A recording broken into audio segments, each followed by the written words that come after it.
And welcome back to SK मानिके सनवा back again with another video of mine. And आज हम लोग एक बहुत ही इंपॉर्टेंट एंड बहुत ही एक इंटरेस्टिंग टॉपिक की बात करेंगे which is about phasor diagrams. तो वेक्टर्स तो हम सबने पढ़ा होता है कि वेक्टर्स में कैसे आप कंपोनेंट्स ले सकते हो एंड कैसे उन कंपोनेंट्स को ऐड करोगे सब्ट्रैक्ट करोगे, तो टू वेक्टर्स है डिफरेंट ओरिएंटेशंस को कैसे ऐड करते हैं। बट फेजर डायग्राम्स जो होते हैं this is something very similar two vectors, लेकिन इन्हें यूज किया जाता है स्केलर क्वांटिटीज के लिए। It is something like this. मान लो एक वेक्टर है आपके पास, तो ऑब्वियसली स्पेस में एक वेक्टर को एक एरो से रिप्रेजेंट करते हैं। 3D बनाने एक एरो से रिप्रेजेंट करेंगे किसी भी डायमेंशन में, आप देख सकते हो। नाउ द थिंग इज, इस एरो की जो लेंथ होती है इस वेक्टर की मैग्नीट्यूड बताती है, इतना हम सबको पता है। ऐसा एक वेक्टर है मेरे पास, ऐसा एक वेक्टर है, तो इन दोनों को ऐड करने के लिए मैं क्या करूंगा, इस वेक्टर की टेल को इसकी हेड से अटैच करूंगा एंड देन इसकी टेल से इसकी हेड को अटैच करूंगा and then I can get whatever this angle is. ये कुछ एंगल मान लो फाई, मान लो अल्फा बन रहा है, ये कुछ एंगल अल्फा बन रहा है। ये वेक्टर ए था, ये वेक्टर बी था, मुझे एक रिजल्टेंट वेक्टर वेक्टर आर मिल रहा है। Vector R equals vector A plus vector B. ये तो वेक्टर है। यहाँ पे अगर देखा जाए तो under root of A square plus B square plus 2ab cos theta, theta is the angle between A and B, A and B का स्मॉलर एंगल है थीटा। अब यहाँ पे अगर आप देखते हो, ये तो वेक्टर्स के लिए। अगर आपको फोर्स को ऐड करना है, अगर आपको फोर्स को ऐड करना है, अगर आपको एक्सेलरेशंस को ऐड करना है, इनफैक्ट एक्सेलरेशंस को हम लोग यूजुअली ऐड नहीं करते कि पार्टिकल के पास यहाँ भी एक्सेलरेशन है वहाँ भी एक्सेलरेशन हो सकता है with a change of frame of reference, लेकिन usually we add quantities such as force. और आपको टॉर्क को ऐड करना है तो आप ये वेक्टर रूल यूज करोगे। ऐसे जितनी भी वेक्टर क्वांटिटीज होती हैं फिजिक्स में, आपको मान लो इलेक्ट्रिक फील्ड एक बहुत ही इंपॉर्टेंट एंड इंटरेस्टिंग सा एग्जांपल है। Electric field, magnetic field, gravitational field, कोई भी काइंड के फील्ड को ऐड करना है तो आप ये सारे रूल्स यूज करें। लेकिन अब इंटरेस्टिंग बात आती है, मान लो आप SHM पढ़ रहे हैं तो वहां पे आपने वेव फंक्शन पढ़ा होगा, y as a function of x and t, right. In fact x as a function of t simple harmonic motion में लिखते हैं भाई SHM। In fact not really SHM, here I mean waves. यहाँ पे ये आप कैसे लिखोगे, yn sine of kx minus omega t minus five, यही लिखते हैं। अगर आपको एक वेव फंक्शन को दूसरे वेव फंक्शन से ऐड करना है, एक वेव इक्वेशन को, एक वेव को दूसरे वेव से ऐड करना है, तब आप क्या करोगे?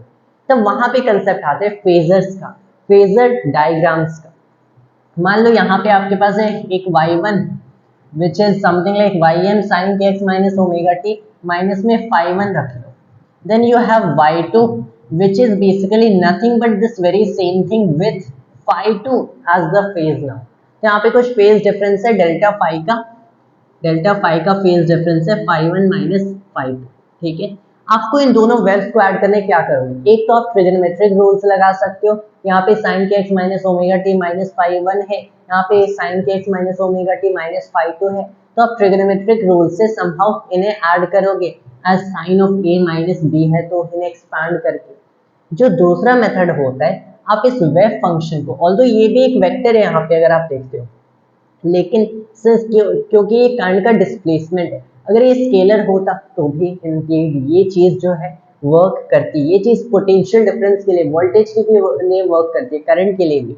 What you can do is draw a phasor for it. Phasor का मतलब जस्ट एक रोटेटिंग वेक्टर होता है, एक रोटेटिंग वेक्टर। आपने पढ़ा होगा वेक्टर्स एक स्ट्रेट लाइन है, इनकी एक डेफिनेट ऐसे लेंथ होती है एंड डेफिनेट बेसिकली एक डायरेक्शन होते हैं।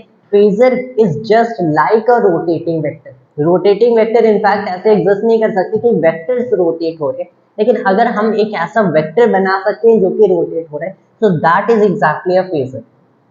एंड फेजर डायग्राम्स आप कुछ ऐसे बनाते हो कि मान लो यहाँ पे आपके पास हम लोगों ने किस चीज का डायग्राम बनाया, लेट्स से इसका भी बना सकते हैं। Let's take a different example, हम लोग करंट एंड वोल्टेज का बनाते हैं। अगर आपने अल्टरनेटिंग करंट पढ़ा होगा तो हमें पता है कि जो करंट होगी at any given time, it is the maximum current, जिसे मैं मान लो IM से लिख रहा हूँ, साइन ऑफ, इसे लिखते हैं मैक्सिमम करंट टाइम्स में sine of omega T minus में 5, यही होता है।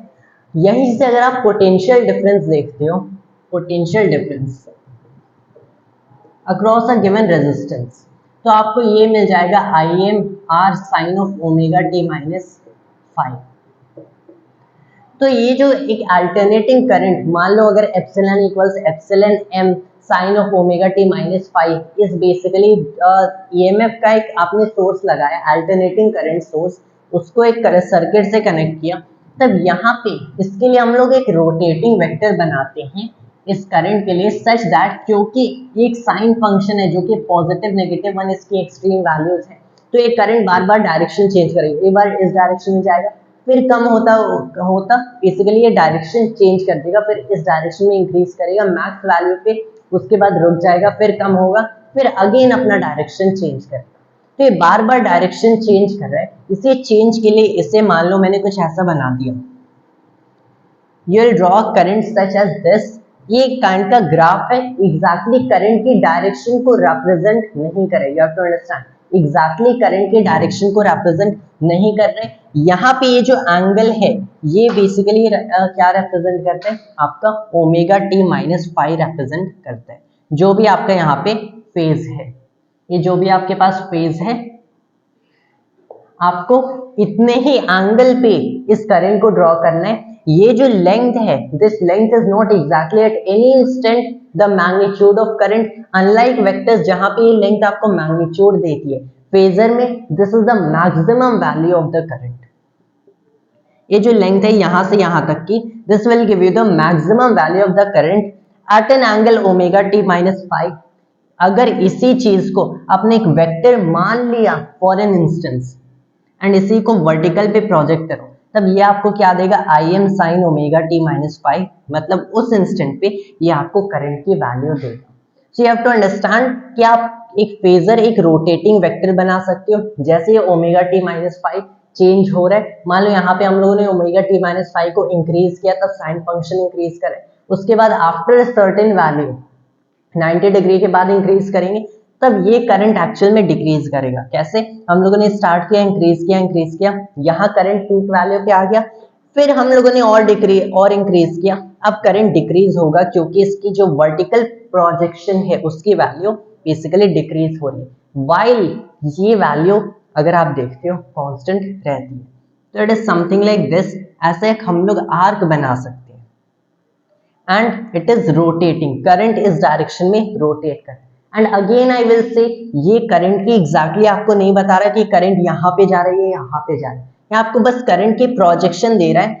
एंड इसका फायदा क्या होता है, that is the real point. तो इसका फायदा होता है फेजर को, since phasor is nothing but a rotating vector, अगर आप किसी भी क्वांटिटी के लिए, चाहे वो स्केलर भी हो, लेकिन अगर एक सिनुसॉइडल फंक्शन हो, एक साइन कोसाइन फंक्शन हो, तब उसे उसका एक फेजर बना के आप बेसिकली क्या कर सकते हो, उसे ऐड कर सकते हो।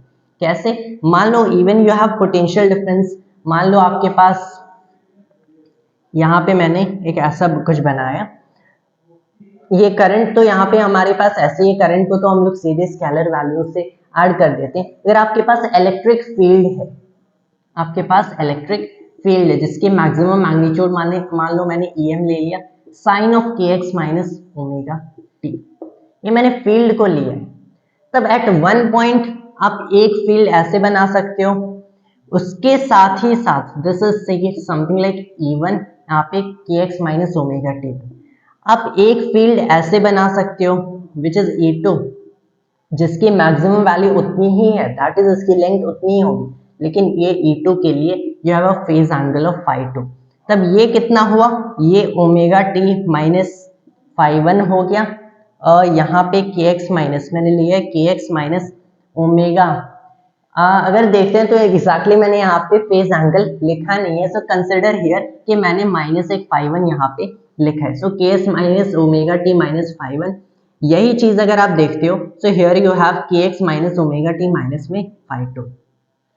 अब अगर आप यहाँ पे once you have done this, once आपको ये एंगल्स पता चल गए, इनको जस्ट लाइक वेक्टर्स ऐड कर सकते हो। इंडीड मैंने इलेक्ट्रिक फील्ड को as a function, it is a vector itself, तो फेजर आप देख सकते हो वेक्टर्स के लिए भी होल्ड करते हैं, स्केलर्स के लिए भी। ये आपका एक वेव फंक्शन होता तो उसके लिए भी you can draw the phasor over here, and एक वेब फंक्शन को ऐड करने का सबसे अच्छा जो तरीका होता है for interference of waves, for instance अगर आप कंसिडर करते हो वो ट्रिगोनोमेट्री नहीं बल्कि एज वेक्टर्स अगर आप ड्रॉ करते हो, समथिंग लाइक दिस, ये मैंने इधर ड्रॉ किया, अब इसी चीज को यहाँ पे पकड़ के यहाँ पे रख दो and now all you have to do is go through the methods of vector addition for phasors and आपके फील्ड ऐड हो गए।